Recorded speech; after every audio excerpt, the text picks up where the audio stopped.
सियाचिन में 1968 में वायुसेना विमान हादसे में मारे गए शहीद नारायण सिंह बिष्ट का पार्थिव शरीर 56 साल बाद बृहस्पतिवार को पैतृक गांव कोलपुड़ी पहुंचा। सैन्य अधिकारी नारायण सिंह बिष्ट के पार्थिव शरीर को लेकर जैसे ही पैतृक गांव पहुंचे तो परिजनों समेत ग्रामीणों की आंखें नम हो गईं। शहीद नारायण सिंह अमर रहे जब तक सूरज चांद रहेगा, नारायण सिंह तेरा नाम रहेगा के नारों के साथ पूरा सोल क्षेत्र गुंजायमान हो गया। उनके पार्थिव शरीर को परिजनों के दर्शनों के लिए घर में 1 घंटे रखा गया। उसके बाद राजकीय सम्मान के साथ उनके पैतृक घाट ढागर बगड़ में उनका अंतिम संस्कार कर दिया गया। जीत को इस्लामी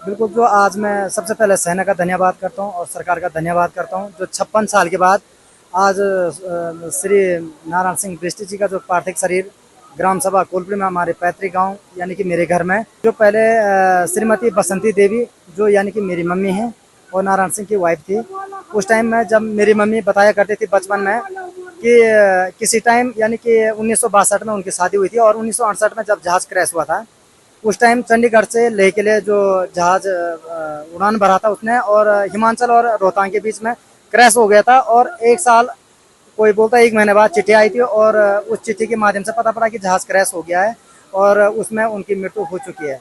फिर भी मेरी माँ ने विश्वास नहीं किया और सन 2011 में मेरी माँ की मृत्यु हो गई है और उस टाइम तक मेरी माँ यानी कि यही सोचती थी कि कभी वो बॉडी घर आएगी। इतना बड़ा कष्ट झेला, सरकार की तरफ से इनको कोई भी मदद नहीं दी गई, कुछ भी नहीं दिया गया, माने कि कोई लाभ नहीं मिला। लेकिन सास ससुर के माने के वो हो जाने, बेसहारा हो जाने पे उन्होंने माता जी को बेटी, बहू और बेटे का दर्जा दिया। पूरे भारतवर्ष में नवरात्र शुरू हो चुके हैं। नवरात्र को लेकर लोगों में काफ़ी उत्साह है। साथ ही बाजार चारों तरफ सजे हुए हैं। सबसे बड़ी बात, इन दिनों में महाशक्ति दुर्गा की पूजा होती है जो 9 दिन तक चलती है। राजधानी देहरादून के बाजारों में भी नवरात्रि लोगों में उत्साह देखने को मिल रहा है। नवरात्रि अब की बार बहुत जोर शोर से मन रही है और पूरे देश में मन रही है बहुत जोर शोर से। इसका प्रभाव आप देख सकते हैं खुद ही स्वयं। आज अमावस्या है और अमावस्या को 3 बजे के बाद से जो है 1 बजे जो है पितृ विसर्जन हुए और 1 बजे के बाद से जो है सारे कल की जितनी भी तैयारियां हैं नवरात्रि की आज से ही शुरू हो गई है। खरीदारी शुरू हो गई है, मार्केट में भीड़ है, क्राउड है, खूब भीड़ है। लेडीज़ों का ज़्यादा भीड़ है, लेडीज़ों की ज़्यादा है, इसको मानती है। राजधानी के गुलाब की खुशबू पश्चिम उत्तर प्रदेश के सहारनपुर, मेरठ, मुजफ्फरनगर से लेकर दिल्ली एनसीआर तक महक रही है।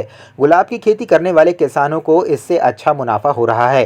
गुलाब के फूलों की मांग वर्ष भर बनी रहती है। देहरादून के किसान आधुनिक तरीके से व्यावसायिक खेती की ओर तेजी से कदम बढ़ा रहे हैं। हम लोग विभाग द्वारा उनको टेक्निकल गाइडेंस भी दिया जा रहा है कि पॉली हाउस में आप किस तरह करेंगे, उसकी कटाई छटाई कैसे करेंगे, उसकी जो स्पाइक कितनी बड़ी हो जाएगी तो काट के बेचेंगे।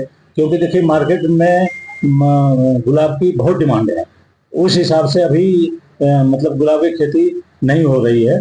मतलब अन्य जगहों पे भी लिया जाए, लेकिन हमारे वहाँ पहले तो बहुत ज़्यादा मतलब कम से कम 15-20 हज़ार वर्ग मीटर पॉली हाउस में ये खेती की जाती थी। इस समय भी 6-7 हज़ार वर्ग मीटर में पॉली हाउस की खेती की जा रही है। जिले में अमृत सरोवरों को दोबारा से संवारा जाएगा। ऐसे सभी तालाबों की सूची तैयार होगी जो फिलहाल खस्ता हालत में हैं। खस्ता हाल अमृत सरोवरों की मरम्मत और सौंदर्यीकरण होने से भी पर्यटन को बढ़ावा मिलेगा। दून में अमृत सरोवर योजना के तहत 108 तालाबों का निर्माण हुआ था। विभागीय अधिकारियों ने बताया कि जिले में वर्ष 2021-22 से मार्च 2023 तक 84 का ग्राम्य विभाग और 24 तालाबों का निर्माण वन विभाग की ओर से कराया गया है। अमृतसर योजना के अंतर्गत जनपद में विगत वर्षों तक 108 अमृतसर निर्मित किए गए, जिसमें से 24 अमृतसर वन विभाग के द्वारा निर्मित किए गए और 84 अमृतसर ग्राम विकास विभाग के द्वारा निर्मित किए गए। वर्तमान में इन सभी अमृतसरों को कंसर्न विभाग, समिति विभाग उनको हैंड ओवर किया गया है ताकि वो उसकी देखरेख करें, उसमें आजीविका संबंधी गतिविधियां संचालित करें ताकि उसका अधिकतम सदुपयोग हो और अमृतसर की बहुत आगामी उद्देश्य को पूर्ण करें। हरिद्वार के प्रेम नगर पुल स्थित गुरुद्वारा ज्ञान गोदड़ी के लिए चल रहे धरने को 8 वर्ष पूरे हो गए। धरना 9वें वर्ष में प्रवेश कर गया, लेकिन सिख समाज को अभी तक गुरुद्वारा बनाने के लिए भूमि आवंटित नहीं हुई। इस कारण समाज में सरकार के खिलाफ भारी रोष। गुरुद्वारा ज्ञान गोदड़ी के लिए चल रहे धरने को 8 वर्ष पूरे होने पर धरना स्थल पर कार्यक्रम आयोजित किया गया। इसके उपरांत सरकार को जगाने के लिए गुरुद्वारा ज्ञान गोदड़ी प्रबंधन कमेटी ने धरना स्थल से भगत सिंह चौक तक सरकार के खिलाफ पैदल मार्च निकालकर रोष जताया।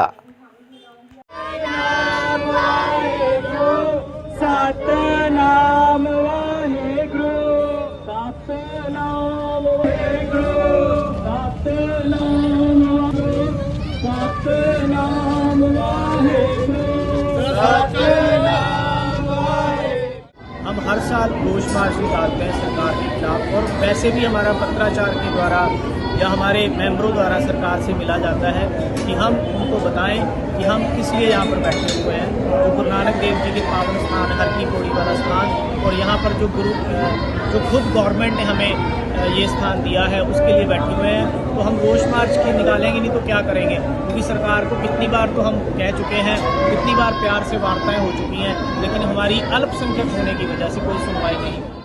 जो पहले शुरू से हम यही करते आ रहे हैं, जितने भी चीफ मिनिस्टर बने, जब से हमारा रोष मार्च चल रहा है या उससे पहले ये संघर्ष चल रहा है, तो जितने भी चीफ मिनिस्टर बने सबसे हम मिले हैं, तो सब ने हमें विश्वास दिया है, सिर्फ विश्वास दिया है, लेकिन काम नहीं किया।